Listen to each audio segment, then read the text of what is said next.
और इस मिमिक्री की जो प्रस्तुति है वो यही कक्षाएं हैं। और मैं आप सभी से पहले ही माफ़ी मांगना चाहती हूँ अगर इस प्रस्तुति का तनिक भी जो है उद्देश्य आपके मन को ठेस पहुँचाना नहीं है। इसका एकमात्र उद्देश्य मनोरंजन है। अगर आपकी भावनाओं को फिर भी ठेस पहुँचती है तो मैं आपसे माफ़ी चाहती हूँ। आपसे भी मैं यहाँ पर जो है किसी न किसी शिक्षक की जो है मिमिक्री करूँगी और आप सभी को गेस करना है कि मैं किसकी मिमिक्री कर रही हूँ। अगर आपने अच्छे से अनुमान लगा लिया तो मैं ये समझूंगी कि मैं मिमिक्री आर्टिस्ट अच्छी है ना। और अगर आपने अनुमान ठीक से नहीं लगा इसका मतलब आपका अनुमान गलत है। मैं तो मिमिक्री आर्टिस्ट अच्छी हूँ। तो शुरू करते हैं। ए बच्चों, अरे नेट का फॉर्म भरा है कि नहीं? अरे अकाउंट में 40-45 हजार आएगा तो अच्छा लगेगा, बुरा नहीं लगेगा जी।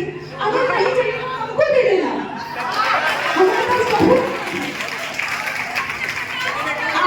आज मैंने अंदाजा लगाया किसका है?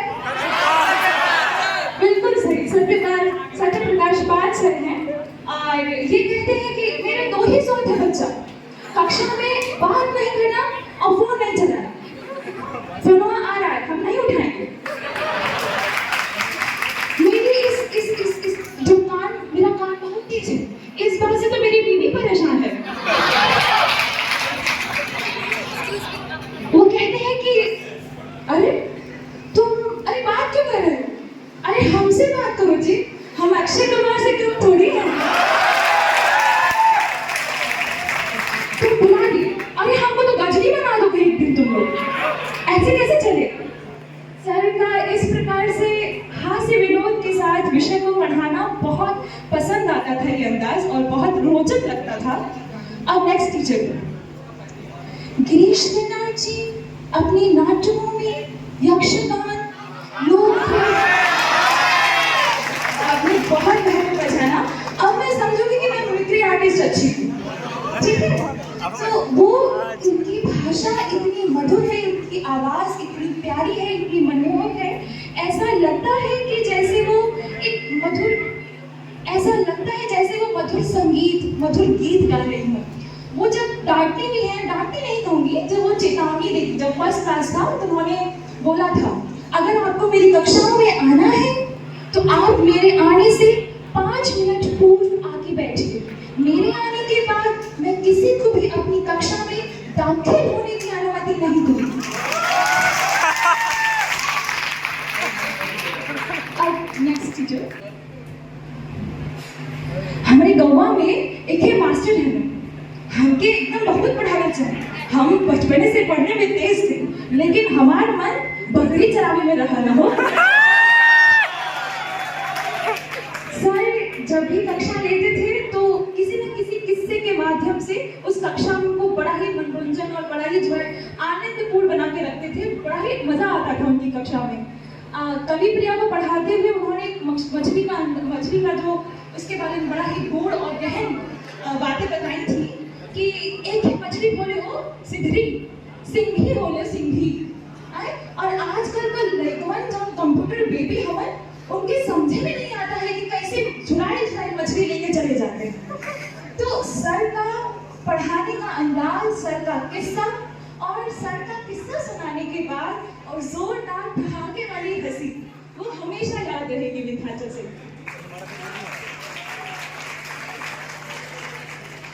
अब आप लोग पहचानिएगा, ये मैं नहीं कह रहा हूँ, ये मेरे गुरुवर ठहर गए थे। ये मेरे गुरुवर ठहर गए थे। अगर आप कोई बात पूछनी है तो उनसे पूछिए।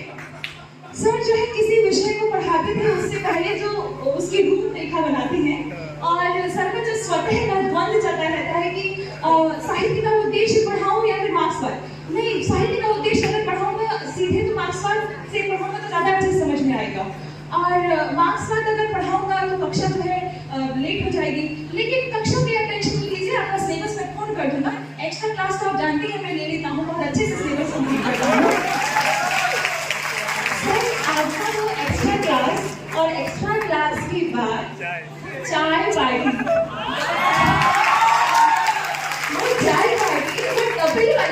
पार्टी और वो बहुत याद आएगी और बहुत अच्छा लगता था। और आपका मैंने उस टपरी वाली चाय जो पीते वक्त मैंने गजल भी प्रस्तुत की थी और आपका वो सराहना मुझे बहुत पसंद आया। इन्हीं के साथ मैं चार पंक्तियों से मैं अपनी प्रस्तुति का अंत करूंगी।